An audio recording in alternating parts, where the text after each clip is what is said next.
Okay, so today we're going to be doing a cardiac assessment on you, Josh. So I'm first going to start with the different anatomical positions that you can hear heart sounds.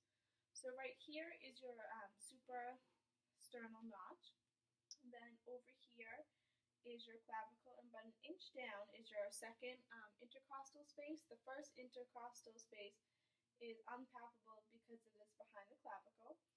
So at the second intercostal space, that is your aortic area, and then to the left of the sternal border, that is going to be at the second intercostal space is your pulmonary area, and then the third intercostal space to the left of the sternum is Erb's point, and then the fourth intercostal space left of the sternum is your tricuspid area.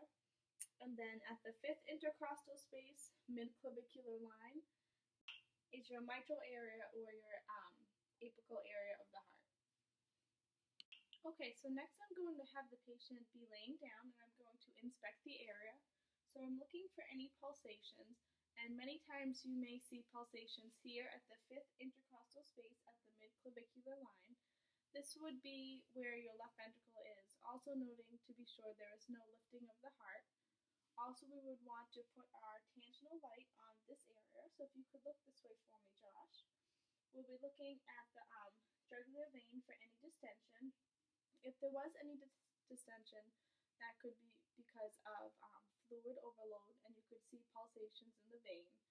And I do not see any distension or waves in his jugular vein, so he does not have an increase in venous pressure. Okay, so now I'm going to be palpating the different areas of your heart, Josh, and I'm going to be using this area of my palm right here. So just a review of the different areas. This is your aortic area, the second intercostal space to the right of the sternum. And then this is your pulmonary area. This is Erb's point, and then the tricuspid area. And then right down here is the mitral area or aortic area. To feel the apical pulse, I can go to the fifth intercostal space, mid-clavicular line. It should be within one intercostal space of this area. If the heart was enlarged, it would be way over here in this area, but thankfully I'm not feeling anything over there. Okay, so next we're going to feel for some vibrations. If there are any vibrations, then we know that there's probably some turbulent blood flow or murmurs underneath where we're feeling. We're going to feel with this part of our hand, and this part of our hand helps us pick up any vibrations. So I'm going to feel in all areas. So I'll feel in the aortic area, the pulmonary area, Erb's point, the tricuspid area, and then the mitral area or the apical area. I didn't feel any pulsations in either area. Okay, so now I'm going to be listening to your heart, and I'm going to do so in a very orderly fashion. And I'll be listening with the diaphragm of my stethoscope for any high-pitched sounds. Okay, so I'm going to start with the aortic area.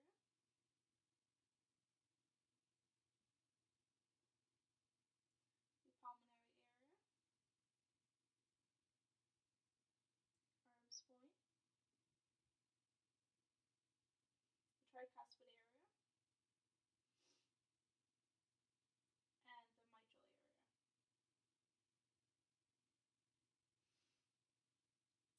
Okay, so what I note is that S2 is louder up here, and that S1 is loudest in the tricuspid and mitral valve.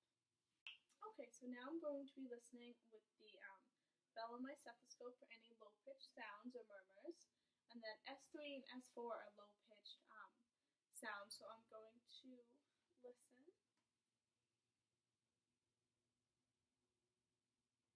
Okay, so up here the S2 is louder. Same with right here, S2, the dub is louder. Then at Erb's point, S1 and S2 are about equal.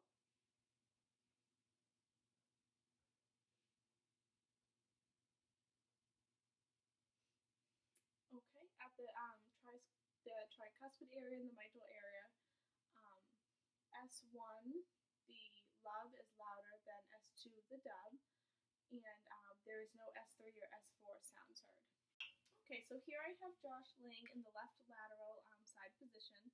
I'm going to be listening to his heart. Normally I would always have the patient lay on the right side, but because of the camera he has to lay on the left side. So I'm going to listen to the tricuspid area for any S3 or S4 and the tricuspid and mitral valve for any murmurs.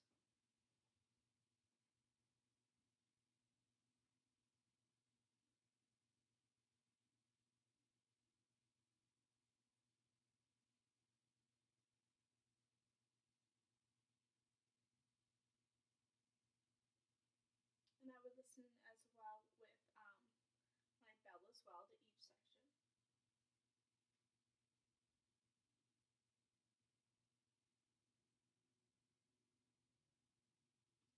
And I would listen for the full course of the full lub and the full dub.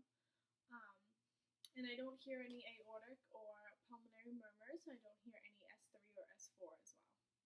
Okay, so now I have Josh sitting up for this one. So we're going to try a technique to bring out the aortic and pulmonic murmur. So I'm going to have you lean forward a little bit, Josh, and I'm going to listen to the aortic and pulmonic area. And as you sit forward, this helps bring out any murmurs in these areas. So I'm going to be listening with the diaphragm and the bell of my stethoscope.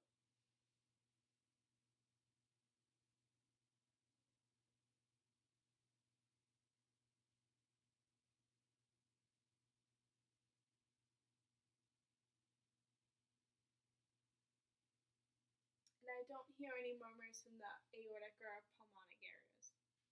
Okay, Josh, so now we're going to take a look at your peripheral vascular system. We're going to start by checking all of your pulses. So right up here is your temporal pulse, and that is +2. And then right down here is your carotid pulse, and I would never feel both at the same time, and that is +2. So the temporal and carotid are +2 equal bilaterally. So now, can I see your arm, please? For the brachial, I'm going to have you hyperextend just like this. I'll feel for the brachial. This helps bring the pulse closer to the surface, and I can feel it right away, so +2. And I'm going to come right down and check the radial pulse, +2, and then the ulnar pulse, +2. Okay, now for your popliteal, I'm going to have you lay down for me. Okay, yep, so I'm going to have you bend your knee just like that, and I'm going to feel right here. And yep, it's +2. Okay, so let me just see your foot. This is where the dorsalis pedis is, and that's +2. And then, thank you, and then right in here, that is your posterior tibia pulse, and that is +2 as well. Thank you. Okay, Josh, I'm going to be assessing your respiratory system now. So just by looking at you, I can see that your posture is upright. I don't see that you're having any distress, any nasal flaring. Your skin is warm and pink and dry. Can you go like this for me? Okay, good. So your nail angle is 160 degrees, so that means that there's no clubbing of your fingers. I'm just going to look right here at your conjunctiva, and good, it's nice and pink. And I'm going to check your respirations. Okay, and they're 17 breaths per minute with a normal rate and nice easy breathing, which is good. And I don't see any intercostal retractions as you're breathing. So, okay, thank you. Okay, Josh, so now I am going to palpate your back. Let me know if you feel any tenderness, okay?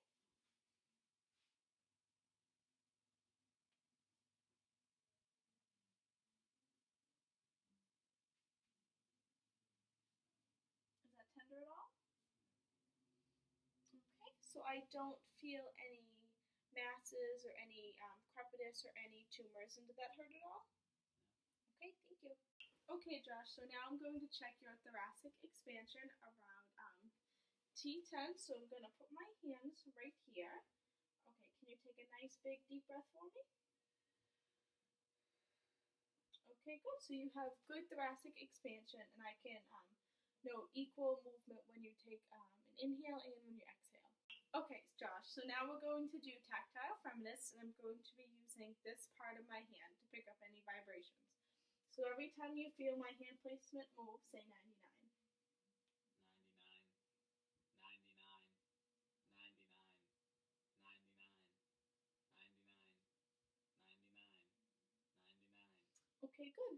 So I noted that the tactile firmness decreases from when we go, it's strong at the apex of the heart, then it decreases as we move to the base of the lungs. Okay, Josh, so now I'm going to ask you to give yourself a big bear hug and we're going to practice percussion. So I'm going to percuss your lungs.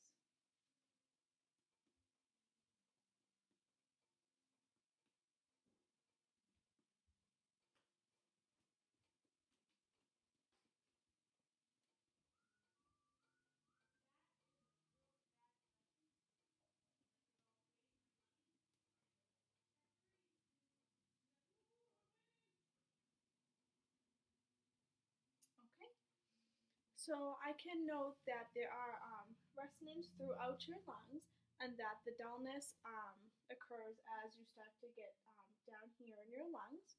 So lungs are resonance throughout, and I would also do this anteriorly. Okay, Josh, so now we're going to try something called diaphragmatic exertion. So it is going to be measuring between the amount of air you take in and the amount of air you take out. So I'm going to have you take a deep breath in and let it all the way out and hold it.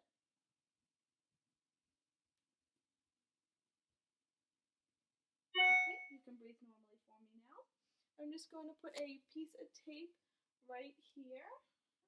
All right. Thank you. Now I'm going to have you take a big deep breath in and then hold it. Okay.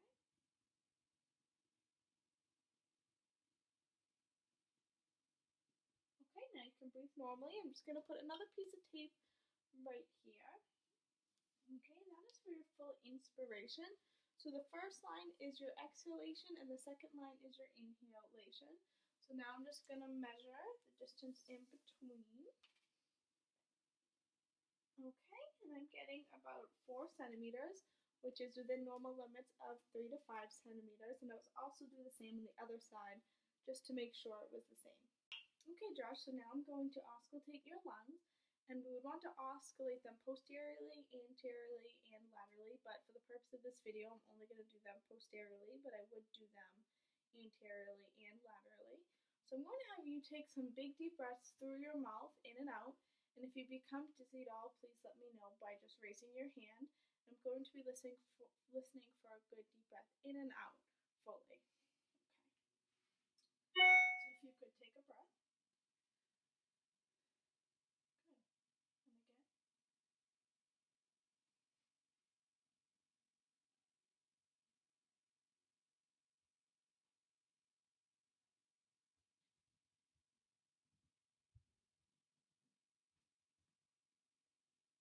Okay, for the purpose of this video, I will just show you where the rest of them are. So listen to right here, right here, right here, right here, right here, right here, right here, and right here. Okay, and everything looks good and sounds clear. Thank you.